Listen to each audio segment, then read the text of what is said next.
Today, I'm going to explain a Japanese time travel film called Samurai Sensei. Spoilers ahead, watch out, and take care. Takeshi Hanpita is a samurai of the Tosa domain in the 18th century. He is considered a great warrior and is respected by many. However, one day, he is accused of a crime and thrown in jail. It is yet to be revealed what his crime is, but he is scheduled to be executed. One morning, Takeshi wakes up and is not in jail anymore. He is shocked because he clearly remembers going to sleep last night. On looking around, he realizes he's in an entirely unfamiliar place that consists of people in strange clothing and massive buildings. It turns out he has somehow time traveled 150 years into the future. He doesn't comprehend this and thinks he has been transported into a different city. The passers-by look at him strangely and assume he is cosplaying as a samurai. While wandering around the foreign place, he is almost hit by a speeding bus. It surprises him to the core because he has never seen something so fast. Somewhere nearby, high schooler Tora is showing off his new motorbike to his girlfriend, Haruka. They are approached by Takeshi, who asks them for directions to his village. Tora, in turn, asks him about his cosplay, which offends Takeshi. Haruka, on the other hand, starts filming him, amazed that he looks like a real samurai. After the interaction, Takeshi walks into a grocery store and picks up an apple. He tells the manager that he doesn't have any money, but promises to pay later. The manager is so stunned by this that he lets him take it. Outside, Takeshi enjoys the sweet apple that is unlike anything he has ever eaten. A policeman approaches him and asks him to come to the police station because he was accused of shoplifting. When the officer tries to get forceful, Takeshi easily defends himself. As a result, more policemen come after him. Haruka sees him running and films the interaction before uploading it to her social media.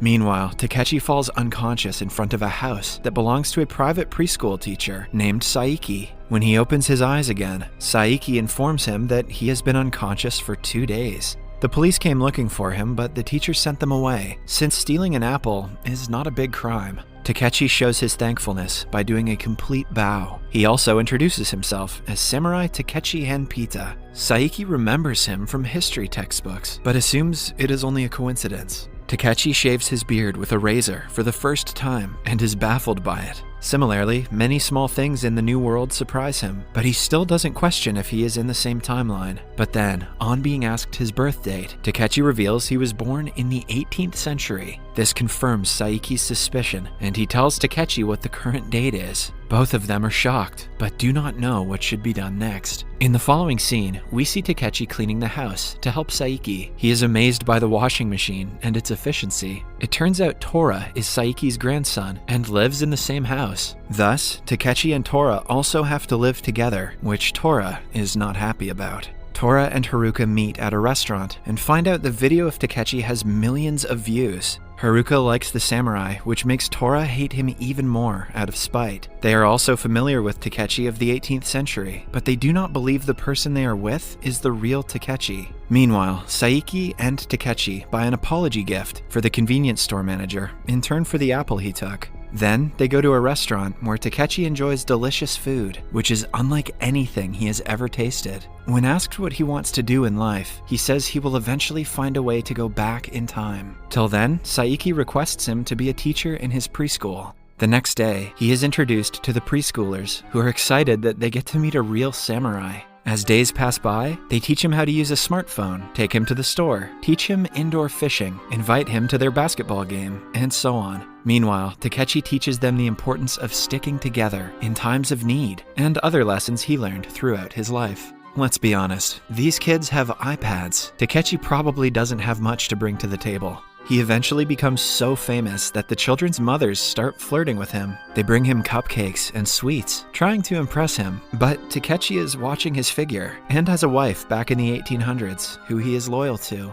A flashback shows us the time he and his fellow disciples, Ryoma and Kichi, were insulted by a man named Toyo. He was a high-ranking samurai, filled with pride and hatred for everyone lower than him. Takeshi's people were so mad at him for insulting their master that they demanded him to be killed. In a fit of rage, Takeshi devised a plan to kill him. It was a bad decision that changed his life forever. His people attacked Toyo at night, but accidentally killed a higher member of a respected family. Because of this, he was imprisoned and scheduled to be executed.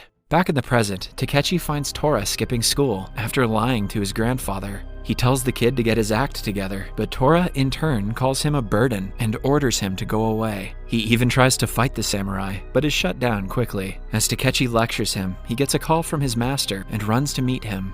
Somewhere in Tokyo, a journalist overhears two girls talking about the viral samurai video. On taking a look at it, he recognizes Takechi. The man quickly packs his bag and flies to the city Takechi is in. After conducting some interviews, he locates his address and goes to Saiki's house. When Takechi returns from the market, he thinks the journalist is a thief. He is about to attack him when the man inquires if he remembers the promise they made. In another flashback, we see Takechi and his closest friend, Ryoma, talking before Toyo's assassination. Ryoma is not fond of the plan and wants nothing to do with it. Hence, he leaves the village, promising to meet Takechi sometime in the future. It turns out Ryoma also time traveled to the future 6 years ago and was never able to return home. Hence, he adapted to the new life and is living as a journalist in Tokyo. He brings Takechi to their old town of Katsurahama, which has changed a lot. They see moments of themselves and are proud that they were able to leave a mark on people 150 years ago. While walking by the sea, Ryoma reveals how much he wants to return to his old town. He has given up hope after so many years, but Takechi still thinks going back in time is possible. He sees his disciples running to him, but it turns out they are only in his imagination.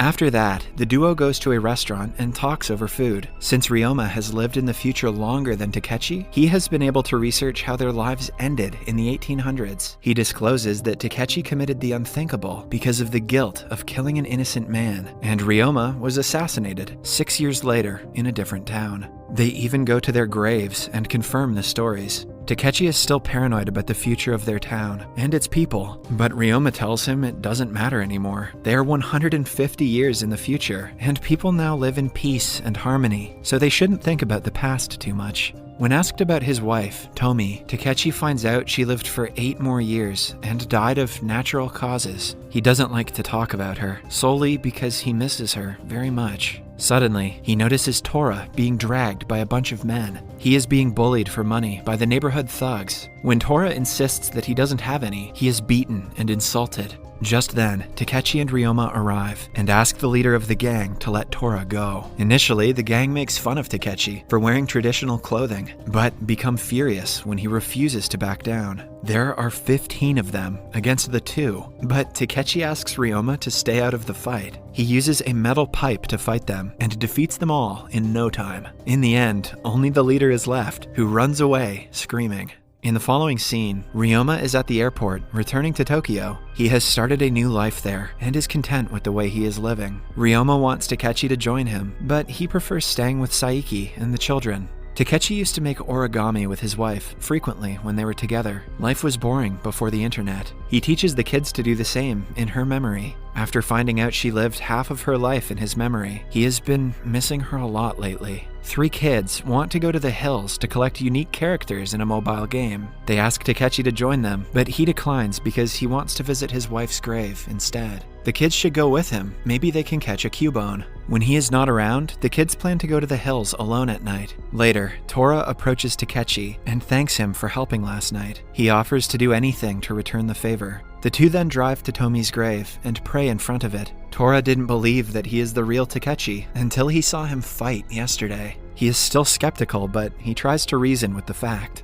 Somewhere in the hills, 3 of Takechi's students go into the woods to look for characters in a mobile game. They enter a restricted area, confident that they will find a way back. Meanwhile, Takechi and Tora are together, enjoying ice cream. Tora finally asks him if he is a real samurai and claims that he wants to be his disciple. Takechi accepts him as one and asks him to be ready to exert himself for his country. On his way back home, Takechi insists on walking while Tora rides his motorbike. When it gets dark, a crowd of people gather outside Saiki's home, looking for the lost children. Their mothers are worried because the kids have been gone for more than 5 hours. As they are about to organize a search party, a police officer arrives, looking for Takechi. It turns out that the thugs he beat up yesterday filed a complaint against him. Tora tells the officer what happened, but Takechi still has to be taken to the police station when he arrives. Tora goes looking for him and finds him on his way back home. When told about the missing kids, Takechi remembers they wanted to go to the hill. Meanwhile, the boys are about to give up until they recall Takechi's lessons. They know if they stay together and try their best to survive, they will eventually be found. Then, they think of an idea to leave clues around the jungle, so people who come to their rescue know where they are. A while later, Takechi arrives and finds the clues. After following them for a while, he sees the kids and is proud that they were brave in the time of crisis. They reunite with their mothers, who are beyond thankful to Takechi. However, the policeman then comes forward to arrest him. The children try to stop the officer, which causes a distraction, giving Tora a chance to drag Takechi outside. They drive away on his motorcycle, but are suddenly hit by a vehicle. Tora composes himself and looks around to see that Takechi is missing. After that day, the samurai never returns. The family eventually comes to terms with the fact that they will never meet him again. Tora and Haruka go to one of Takechi's monuments to pay respect. Although they cannot meet him anymore, the couple is glad they got to know him. Then, one day, Saiki gets a call from the owner of a reputed bank. He discloses that someone has left a letter for him long before he was even born. When the letter was first found, it came as a surprise to the owner, but he knew he had to give it to his true receiver. In the letter, Takechi has thanked Saiki for his kindness and told them that he is right where he is supposed to be. He has also drawn a picture of the preschoolers and mentioned that Tora is his last disciple. It is clear that after disappearing on the day of the accident, he was transported back in time. Looking at the letter, Tora sheds a single tear. Then, we see a flashback of what happened after Takechi returned to the past. He writes a letter for his wife and for Saiki, the latter saying that it should only be opened after 150 years. His enemies mock him because he is about to be executed, but he has already found peace, knowing that the world will eventually turn into a better place. Good thing Takechi never looked at Twitter. He is additionally happy that he got to taste chocolate cake, but the rivals think he is bluffing nonsense.